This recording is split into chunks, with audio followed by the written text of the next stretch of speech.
All I wanted was to give myself a trip for my 65th birthday. Instead, my husband called it nonsense, and my daughter told me not to cause trouble. Not once did they ask what I wanted. To them, I was just the help, a maid, a prop, a silent fixture in the background of their lives. And when I finally took that trip, he used the chance to bring his mistress home, tossed out all my belongings and screamed at me, "Get out of my house." But I just smiled because he had no idea. I was already prepared. It all started on my 65th birthday. I signed up for a senior tour group. When Walter found out, he slammed his fork onto the dining table, the metal clattering against the wood with a sharp clang that echoed through the room. "You're too old for this kind of crap," he snapped, his voice low and cold, like a teacher scolding a misbehaving child. Eliza frowned, her tone laced with disapproval. "Mom, if you really go, who's going to pick up Maisie?" I looked at them both and felt like I was on trial, my only crime being that I wanted something for myself. And in that moment something inside me shifted. I'd had enough. I didn't want to be just Walter's wife. I didn't want to be only Eliza's mom. Or simply grandma to Juniper and Maisie. This time I wanted to be me. Just me. Early that morning I went to the grocery store and filled 2 heavy bags with ingredients. After all, today was special. I wanted to prepare a proper homemade dinner to celebrate. I made Walter's favorite, creamy chicken soup. Then I roasted rosemary ribs just the way Eliza liked them. For my 2 little granddaughters I crafted their own special menu, fresh blueberry muffins and caramel pudding. And for myself I made something I'd been craving for ages, garlic butter baked crab. Walter took 1 sip of the soup, wrinkled his nose and muttered, "A little too salty. Next time ease up on the salt." Eliza shot him a look, then slipped her arm around me. "Dad, your taste buds are ridiculous. I think it's perfect. Mom's cooking has always been my favorite." She turned to me with a smile. "Actually, Mom, we were planning to take you out to a nice restaurant for your 65th. It's just, well, there've been layoffs at the company and my bonus got cut again." I patted her hand and smiled. "It's okay, sweetheart. What's cozier than home? I love having dinner here with all of you." Eliza smiled and nodded. "You're right, Mom. Come on, eat more." I smiled back and reached for my fork, ready to dig into my baked crab. Just then my phone rang. The dining room was too noisy, so I stepped out onto the balcony to take the call. It wasn't long, 10 minutes at most. But when I returned to the table, my plate was completely empty. The crab was gone. Even the shells had been cleared away. All that remained were a few streaks of sauce on the plate. I stood there for a second, scanning the table. Eliza gave me an awkward smile. "Mom, that call took a while. Come sit down, eat something." I sighed softly and sat down, reaching for another spoonful of soup. Walter, already annoyed, spoke again. "Who the hell was calling you for that long? And while you're at it, pass me the cornbread." He pushed his empty plate toward me. I instinctively picked it up and got up to head to the kitchen. "It was Nora," I said over my shoulder. "She called to wish me a happy birthday." I couldn't help but laugh. "She said we should join a travel group together. Head to DC, see the Lincoln Memorial and the Capitol. She said if we don't go soon, our knees won't make it." That trip had been a secret wish of mine for years. I'd always wanted to stand before that towering statue of Lincoln on the National Mall, to gaze across the reflecting pool and feel the echo of history. Walter had been once, years ago. He'd come back unimpressed. "Nothing special about that place," he'd said. He never once asked if I wanted to go. Eliza had said she supported me traveling but always added, "Once the kids start school, we'll make it happen." Well, Juniper's in 5th grade now. Maisie's already in elementary school. But she never brought it up again. I don't blame her. Her life is a blur of deadlines and chaos. Every day is a race against the clock.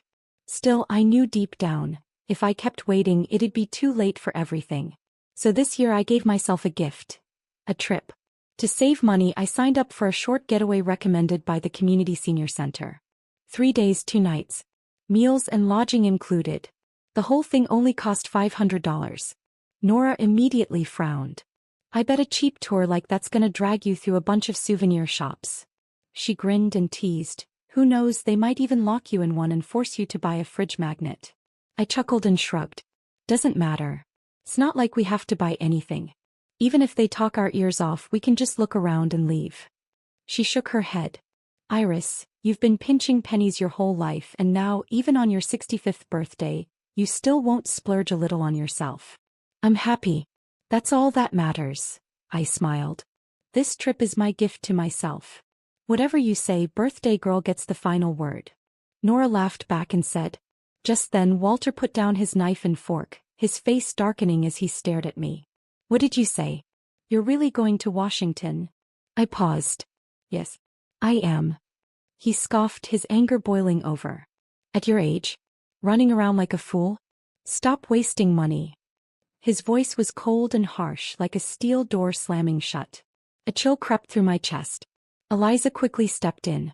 Dad, don't talk to Mom like that. For a fleeting moment I felt a flicker of warmth. Maybe she was finally taking my side. But then her next words hit me like a slap. Mom, just listen to Dad, okay? Cancel the trip. Let's not stir up trouble at home. She stood up and gently pulled me back to the table, reaching for my plate, trying to help. But my hands slipped. The plate crashed to the floor, scattering mashed potatoes and macaroni all over. Walter slapped the table and sneered, You can't even handle a plate and you think you're fit to travel? The look in his eyes said it all. You've never earned $1, never contributed anything to this family. What makes you think you deserve to enjoy life? Dad, enough, Eliza said again, trying to defuse the tension. Mom, just clean up the mess, okay? Then eat something. The food's getting cold. But I didn't move. I just sat there staring at the empty plate. Cold? Is there even anything left on the table that I actually wanted to eat? Eliza hesitated. Mom, what do you mean? I mean the baked crab I was looking forward to. Did any of it survive? Walter, now livid, reached into Maisie's plate, grabbed a chunk of crab meat and flung it onto mine. You wanted so bad? There. Happy now. The sauce splattered across my apron. Walter slammed his fist on the table. If it weren't for the kids, I'd teach you a real lesson right now. Then he stormed off and slammed the bedroom door behind him. I sat there looking at Eliza. Her expression had shifted. There was a trace of exhaustion, maybe even resentment. She sighed, scooped Maisie into her arms and disappeared into her room. My son-in-law, Colin, stood to the side in awkward silence, then finally said, Iris. You know, travel can get pretty expensive. I heard it could cost several $1,000s at least. Did he forget? His parents didn't just go to Washington last year. They also joined a guided tour across Europe. And not just any tour. Luxury tours, top tier, 0 shopping stops. $3,000 per person. And of course Eliza and Colin paid for it all. They've taken trip after trip, flaunting their adventures all over social media. Resort pools, French dinners, exclusive VIP tours. I sat at home scrolling through their photos and yes, I envied them. How could I not? Colin went on. Of course, we'll definitely make sure you get to travel too. Just, not right now. But I promise we will. Someday. But when have their promises ever meant anything? To me it was just another polite excuse, a way to brush me off. And I'd had enough of waiting. I have my own savings, Colin, I said almost quietly. I'm not spending your money. You don't have to worry. He scratched his head awkwardly. Iris, don't say that. Eliza and I really did promise to take you on a trip someday. It's just, things are tight right now. But once we're in a better place financially, we definitely will. I waved him off, cutting him short.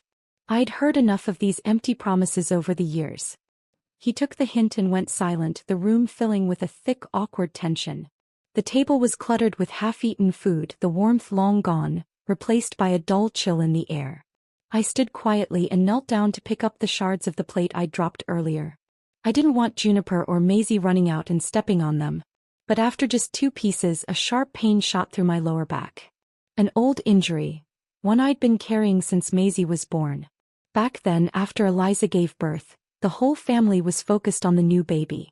Juniper had sulked that day, hiding under the covers and crying quietly. I'd sat beside her and asked gently, "What's wrong, sweetheart?" Through her tears she whispered, "Grandma, do you and Mommy love Maisie more than me now?" My heart ached. I pulled her into a hug. "Of course not. Grandma loves you both. Always." From then on, I became left arm for Juniper, right arm for Maisie.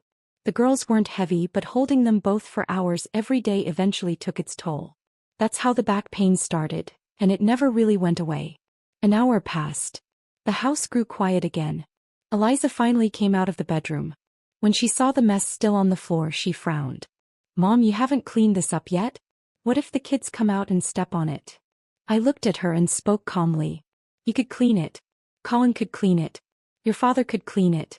What, are all of you infants? Is housework only my responsibility?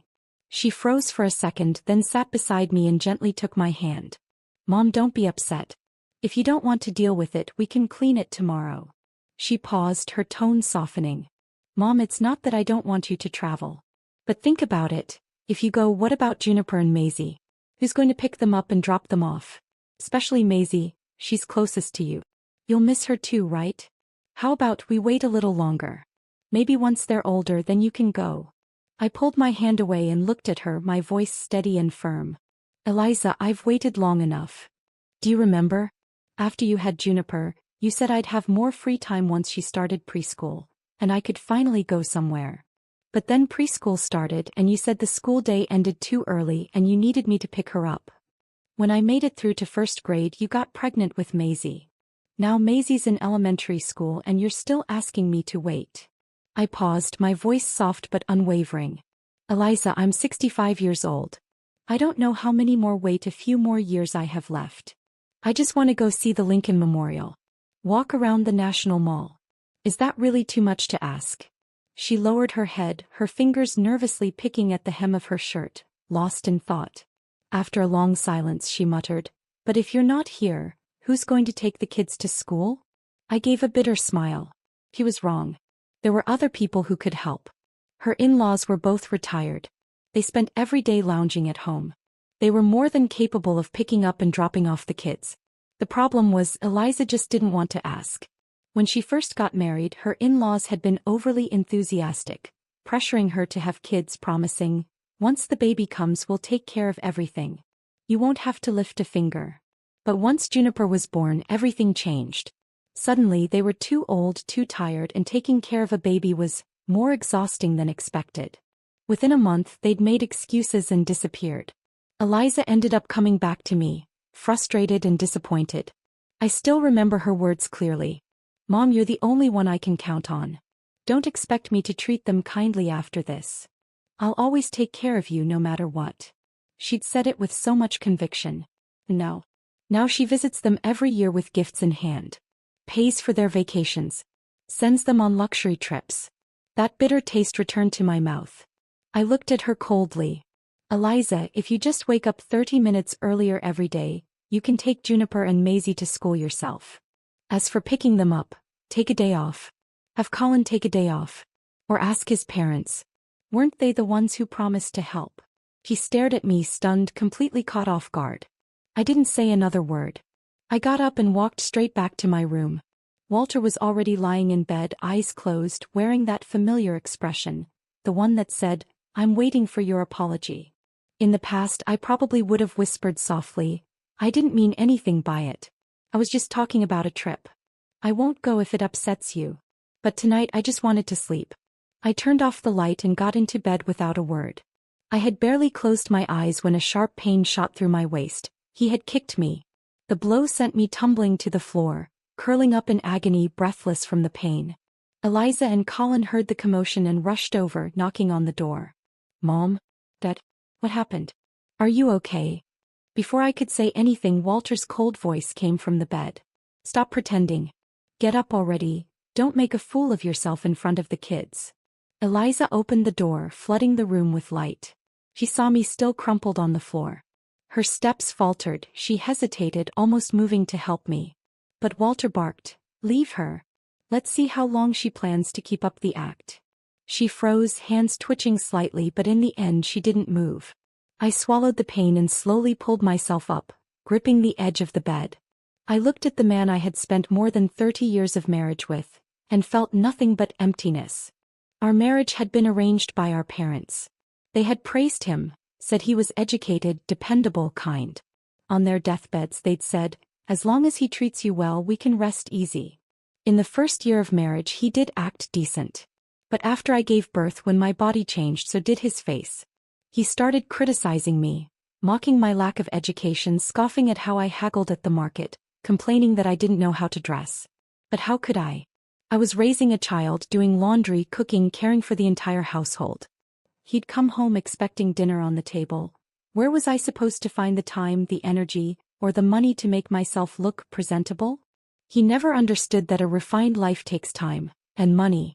Yet his meager salary barely covered our needs, and he loved lending money to his so-called friends, not a single cent of which ever came back. Every time I asked him to get that money back, he'd pull a long face. They're just going through a rough patch. You want me to go chasing people for debt? What about my dignity? So I learned to stretch every dollar until it nearly tore in half. All these years I've been accommodating him, shrinking myself. I kept thinking it was because I wasn't good enough, not refined enough, not worthy enough. But now I finally see the truth. It wasn't me. It was him. He was never worth it. Walter, I want a divorce. That night I didn't say another word. I sat in the living room all night, unable to sleep. Staring at the few worn-out clothes in my hands, I began quietly packing my things. Over the years I'd barely bought myself anything new. I kept telling myself to save a little more to make things easier for the family. But now I realize how utterly wrong I was. I'd spent my entire life trapped in roles meant for other people. I became Walter's wife. I became Eliza's mom. I became grandma to Juniper and Maisie. And somewhere along the way I forgot, I was also me. I paused, my gaze falling on that old, battered suitcase under the dim yellow light. I didn't want to take anything else with me. I'd made up my mind.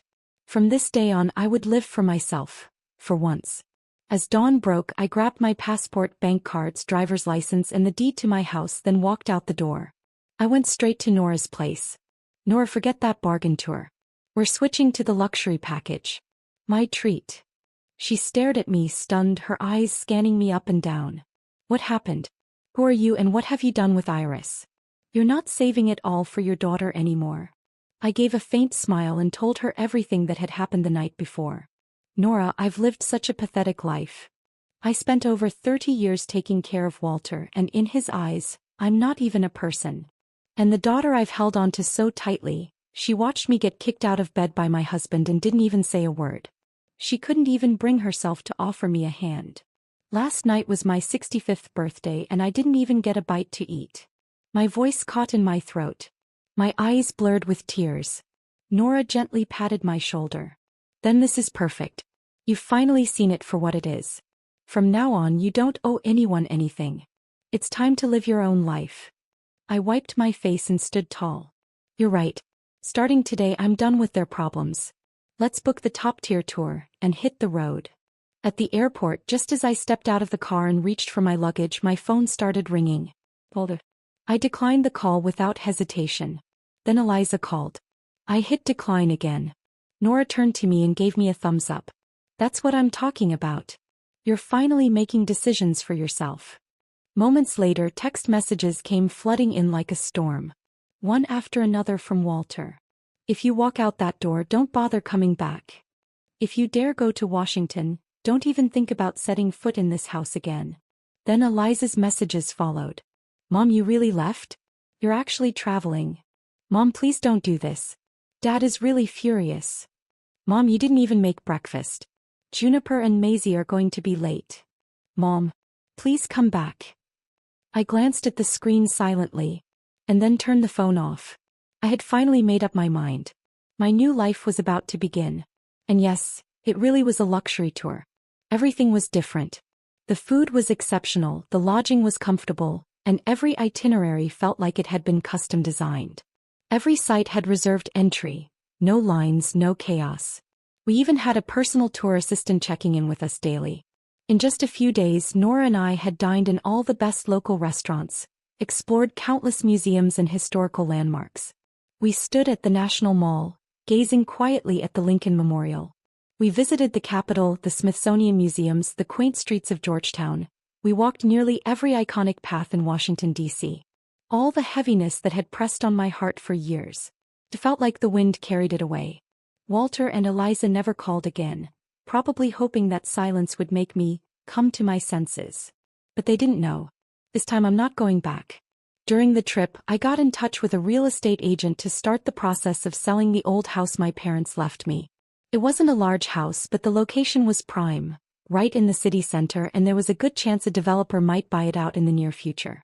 The agent gave me an estimate, Around $600,000. I had always planned to transfer the deed to Eliza someday. But now I've completely changed my mind. Even just living off the interest would be more than enough for me to live comfortably. Why should I keep punishing myself for people who've never truly appreciated me? I originally wanted to list the house during the trip, but the agent said they'd need a few updated photos once I returned. So I held off for now.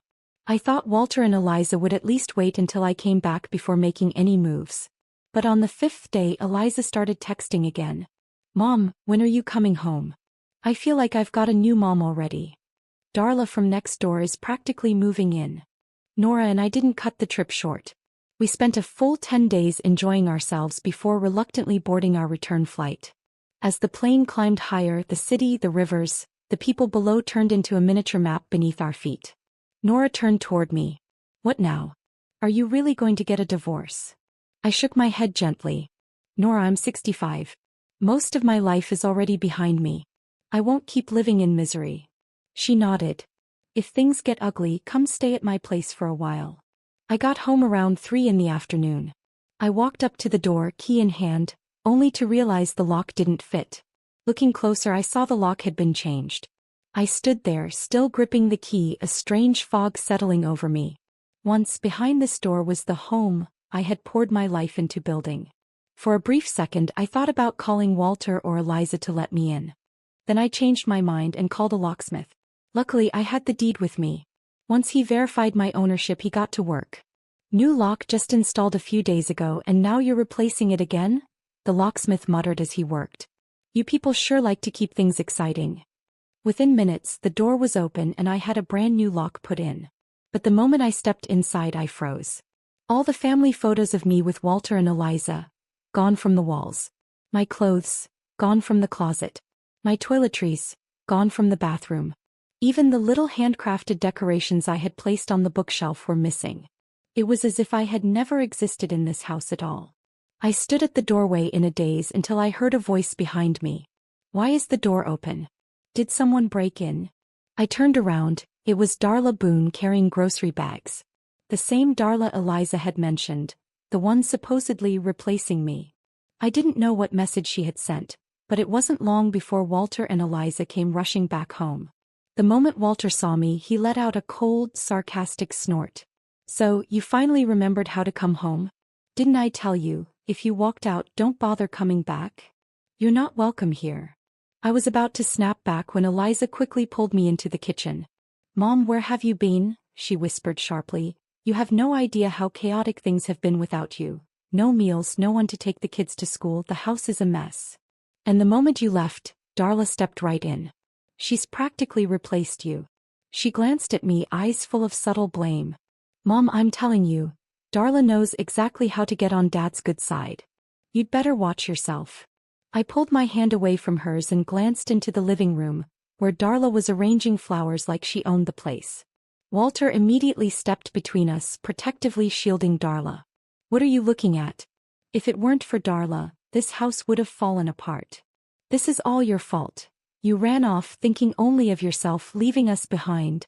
We had no choice but to rely on her." Then he shifted his tone, eyes narrowing. "Iris, didn't you say you wanted a divorce? Then what the hell are you doing back here?" I gave a cold, slow smile. "I came back to take what's mine. Don't forget, Walter. This house belongs to me. Not you." Darla froze, her face stiffening in shock. "What?" she blurted out. "Walter, didn't you say this house was yours?" Walter's face turned ashen. His mouth opened and closed, but no words came out. I calmly pulled the deed from my bag and handed it to her. "Here, Darla. See for yourself whose name is on this house." She took the document, glanced at it, and went silent. After a brief pause, she turned and walked out without saying another word. Not even a glance at Walter. His face flushed a deep crimson. Furious, he kicked the couch and sent everything on the coffee table crashing to the floor. "Fine. Iris, you win. You bitter, ungrateful old hag. I'm divorcing you." I didn't flinch. "Perfect. That's exactly what I want." Eliza, startled and panicked, rushed over to stop us. "Mom, you're 65. Getting a divorce now will make you a joke to everyone.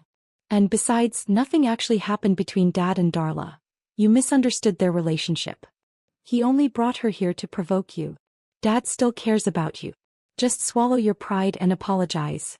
Let's get back to normal. I yanked my arm away from her, my gaze sharp as a blade. Eliza, did you know the locks were changed on this house? Did you know our family portraits were taken down and thrown in the trash?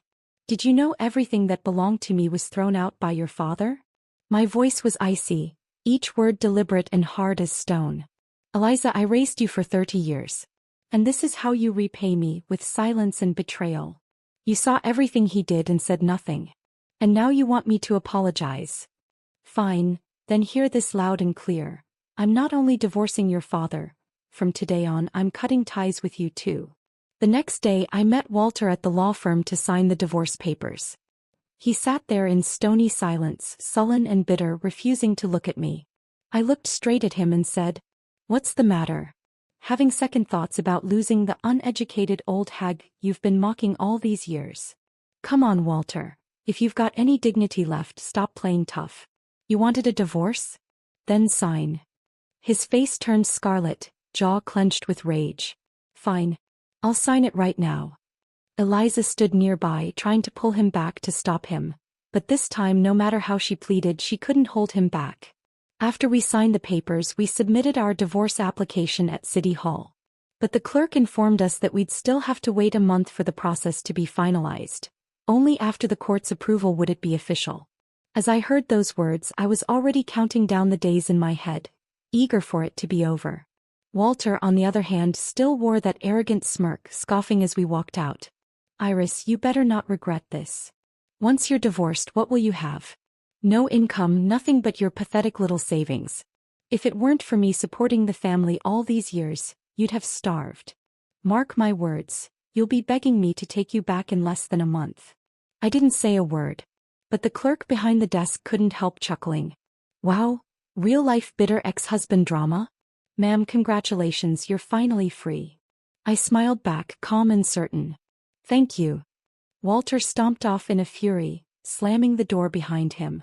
I walked away in the other direction, sending the freshly taken photos of the old house to the real estate agent. That little place downtown was now worth close to $600,000. I didn't hesitate. I told the agent, "You can lower the price a little if needed. I just want a quick sale." I even added a note. Technically the house is mine, but my ex-husband and his people are still inside. Might not be the easiest to clear out. The agent was unfazed. Don't worry. We've dealt with this kind of situation plenty of times. If the price is right, buyers can handle anything. Sure enough, just a few days later, the agent messaged me. Someone was interested. Even better.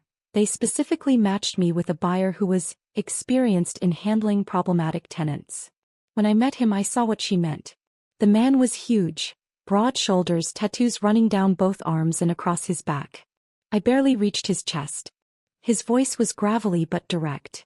"Lady, I heard about your situation. Don't worry. Once this place is mine, I'll make sure those people clear out fast." I couldn't help laughing. He looked rough, but I liked his straightforwardness. We signed the contract quickly. Walter must have gotten wind of it through the agency, because that's when the calls started. I didn't answer a single one. Why didn't I block his number? Because I wanted him to lose his mind, wanted him to keep calling until his fingers cramped, knowing he'd never get a reply. Just imagining his face twisted in frustration was satisfaction enough. Then Eliza started calling too. I ignored her just the same. Eventually they switched to messages. Walter's texts came flooding in. "Iris, did you really sell the house? Where the hell am I supposed to live? I'm warning you, even if you sell it, I'm not leaving. I'll squat here if I have to. Pick up the damn phone. If you don't, I can't promise what I might do. Who the hell is this buyer? He brought people to throw us out. I'm calling the cops. Iris, I'm telling you now, I'm with Darla. It's too late to come crawling back." Then came Eliza's messages. "Mom, did you really sell the house? What about me and the kids? Mom, please don't ignore me. I know I was wrong. Juniper and Maisie keep asking when you're coming home. Mom, if you come back, I'll make Dad apologize to you in person. I swear I'll never let Darla step foot in the house again. You're the only mom I have. Now you regret it? Too late. The truth is, I always knew Eliza could tell right from wrong. She just didn't have the courage to face it. She knew Walter held the financial reins in the family. To her, he was the pillar of the household. No matter how wrong he was, the whole family had to revolve around him. Me? I was just the unpaid housekeeper. The caretaker. The help. Who cares if the help feels hurt? Only now, when she realized I was serious about the divorce, did she start to panic. She wasn't afraid of losing me. She was afraid Darla would swoop in and claim Walter's pension and whatever assets he had left. So she tried to play the repentant daughter, hoping I'd return and restore the old order. But I didn't respond to any of their messages. I read them, then left them unread. Until the court finally sent the official divorce decree. That day I sent Walter a single message. It's time. We will be going to pick up the divorce certificate today. After 30 days apart, Walter looked like a completely different man. The once meticulous, sharp-dressed man now stood before me in a wrinkled shirt. His hair had gone noticeably grayer, and even his socks didn't match. One brown, one gray. The moment he saw me, he froze. It took him a few seconds before he finally muttered, "Iris, why do you look so stylish?" That's right. These past few weeks I had started taking yoga classes, getting skincare treatments, trying a new hairstyle, wearing well-fitted clothes. Who says age means fading away? Let's go. No more talking, I said flatly. Walter hesitated, his mouth opening and closing before he finally spoke. Maybe we should get back together? I don't want you to regret this. I glanced down at his mismatched socks and let out a cold laugh. Regret? The only thing I regret is not leaving you sooner. Walter, don't make me lose even more respect for you. And just like that, we received our official divorce papers. The house was mine. It had been my property before the marriage, so I kept it entirely. As for shared assets, there were barely any. We split a small amount of savings, each of us taking less than $10,000. When the paperwork was finalized, sunlight poured through the window, landing warmly on my shoulders. It felt like I was being awarded a medal of freedom. Walter kept his head down, his expression unreadable. I didn't spare him another glance. He and Eliza thought that without them, without financial support, I'd crumble and come crawling back. What they didn't know. I was now making more money than the two of them combined. It all started during that trip with Nora, when we stumbled upon a street performance challenge. A young man with a microphone was calling out to the crowd. Anyone want to jump in and finish the lyrics? Every correct song earns you $100. Before I could react, Nora shoved me forward. Iris, don't forget, you were the golden voice of our hometown back in the day. The young man grinned and handed me the mic. All right, ma'am, let's see what you've got. Finish the lyrics and win some cash. He started singing. At first I was afraid, I was petrified. Without missing a beat I followed. Kept thinking I could never live without you by my side. His eyes lit up. Wow. You know this one. He continued. But then I spent so many nights thinking how you did me wrong. I finished smoothly. And I grew strong and I learned how to get along. By now, people had gathered, murmuring in admiration. The young man was thrilled. Oh my God, ma'am, you're amazing. You should release an album. It wasn't the first time someone had told me that. When I was younger, people used to compliment my voice all the time. I still remember one particular night after a local community performance. A man approached me, introduced himself as a talent scout. He said I had potential, that I should audition, pursue a career in music. Iris, he had told me, your voice is powerful. You belong on a stage. I was tempted. That night I went home and told Walter about it. His face darkened immediately. He lashed out. Women who chase that kind of life are never respectable. If you even think about it, I'll divorce you. So I swallowed my dreams and let the opportunity slip away. I still remember the way that talent scout looked at me before he left. His eyes full of regret and disappointment. But fate is funny, isn't it? Decades later, here I was holding a microphone once again. The crowd around me had grown. I kept singing. I will survive, oh, as long as I know how to love, I know I'll stay alive. The applause drowned out the background music. Because this wasn't just a song. This was the sound of my rebirth. As I stood there, I felt like I had become that young woman again. The one who hadn't been beaten down by duty. The one who hadn't been trapped in a suffocating marriage. The one who still had dreams, still had fire. The one who was finally free. That day I lost count of how many songs I sang. By the end, my throat felt like it was on fire. After the performance, the young man came up to me. "Ma'am," he asked, "would you be interested in joining our band regularly? I own a bar and we'd love to have you sing a few songs each night. We'll pay you monthly." I smiled. Why not? Let's give it a try. 30 years ago, I was stuck between the kitchen and the weight of duty, chained to a family that never saw me. Now I was finally standing on a stage that belonged to me. From that day on, I became a regular performer at the bar, singing, chatting, telling stories. Within a month, business had picked up significantly. People started coming just to hear me sing, drawn by the stories I told between songs. And I received my very first paycheck, $6,000. At first I wanted to refuse. It felt like too much. But Lucas, the young man from the street performance, simply said, "Iris, this is just the beginning. The value you bring is worth far more." I thought my connection to Walter was finally over, cut clean. But then he came across a video of me singing, posted by a fan on social media. And just like that, the calls started. Messages, voicemails, one after another. I didn't answer a single one. Eliza started texting too. Eventually, she even had Juniper and Maisie send voice messages. "Grandma, I really miss you. Are you not coming back for me? Grandma, I'm Maisie. When will you come back? I really want to see you." Eliza's message followed. "Mom, I know you're upset with me and Dad, but please don't take it out on the girls. You raised them yourself." She wasn't wrong. I raised Juniper and Maisie with my own hands. How could I not care about them? So I agreed to see them, but under one condition. Walter couldn't know. Eliza immediately agreed. We met at an amusement park. Juniper and Maisie were laughing on the carousel, their faces glowing with joy. I stood nearby, watching their carefree smiles, and felt my heart soften.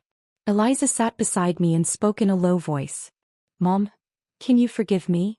Since you left, I've realized just how much you did for this family. Breakfast doesn't make itself. The floors don't clean themselves. Homework doesn't teach itself. I'm sorry. Truly." I stayed quiet for a moment, then asked calmly, "What about your father?" She looked down. "If you don't want to see him, we'll move out. I promise he won't show up." But I already knew the truth. When Eliza believed her father controlled the money, she didn't hesitate to take his side. She turned a blind eye to everything I endured. But now that I had money, now that I had power, suddenly she remembered me. Suddenly she was willing to turn her back on her father to keep me close. I smiled faintly and shook my head. "Eliza, I'll send you money every month, but on one condition. It's to be used only for Juniper and Maisie. And I need to be able to see them whenever I want." He paused for a moment, caught off guard. Then asked quickly, "Mom, why don't you just move in with us?" I smiled again and shook my head. "No, I'm good. I like my life now. Living alone suits me." I could tell she didn't like the terms. But she wasn't stupid. She knew refuse and she'd get nothing at all. In the end she nodded. And my popularity only kept growing. Lucas, that young man, paid me like clockwork every month. Never late, not even once. Even better, he'd stop by during holidays with flowers and thoughtful gifts. With every new season, Nora and I would set off on a new trip. We no longer cared about the price. Only chose the best, the most luxurious tours. Nora would laugh and say, "My best friend is finally rich enough to spoil me." We traveled through mountains and rivers, laughing all the way. For once, life finally felt gentle with me. The next time I heard about Walter, it was through Eliza. He told me he eventually married Darla. He didn't have the house anymore, but he managed to get by on his pension. What he didn't expect was that Darla had been drowning in debt. Not long after the wedding, the debt collectors started calling Walter directly. He drained his savings trying to pay it off, and during a panic one day he slipped and broke his right leg. And Darla? While he was still in the hospital, she packed up her things and vanished. Never looked back. After his discharge, Walter was left all alone. He called Eliza, begging her to take care of him. But this time Eliza said no. She stood in front of me and said firmly, "Mom, I'm standing with you. Always." I didn't say a word.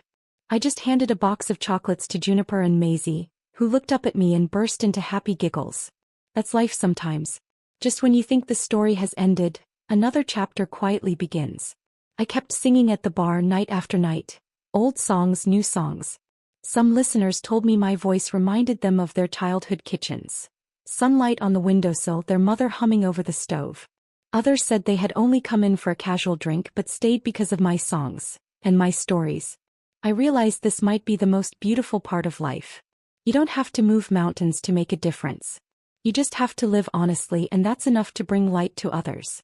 Soon I was invited to local community events. Even the local TV station reached out asking to feature my story. From housewife to singer, their headline read. I just smiled. I wasn't anyone's inspiration. I was just a woman who finally took her life back. Sometimes Eliza would bring the girls to visit me. Juniper would help me tidy the garden, while Maisie snacked on sunflower seeds and begged me to sing. Nana, sing that song again, the strong woman one. She meant I will survive. I smiled, cleared my throat and began to sing. They sang along with me, their voices echoing through my small living room, filling it with warmth and laughter. Nora still visited often. We'd sit on the balcony sipping tea and planning our next adventure. So where to next? Germany? Switzerland? A road trip across America? I smiled and said, anywhere as long as it's not a road back. She laughed. You, my friend, are a legend now. I shook my head gently and said, not a legend, just free. I love the life I have now. I love waking up without tiptoeing around someone else's mood. I love living without fear of my dreams being mocked, stifled, or dismissed. I even started writing, putting my story into a book. A book for women still struggling in silence. For those like I once was, trapped by marriage, family, obligation. To tell them, you can begin again. 60 isn't the end. It's the moment life begins to bloom again.